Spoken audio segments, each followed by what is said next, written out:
آنکھ میں آنکھ کس طرح ڈالنی ہے، حضور کے دین کے لیے سیدھا کام کے کس طرح کھڑا ہونا ہے،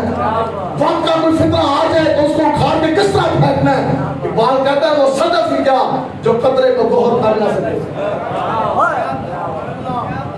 آگے خودی جڑی ہے نا، خودی بڑی چیز ہے، جہاں غیرت بڑی چیز ہے، جہاں دو میں۔ اس دن ایک بچہ سی وہ اگلا جو شعر پڑھ گیا، یہ بڑا اوکھا شعر ہے۔ یہ ہوا کیا، پہلے شعر سناتے ہیں، پھر آپ کو اگلی بات سناتے ہیں، پھر آپ کو بتاتے ہیں کہ رضوی فیض اور رضوی تربیت ہے کیا۔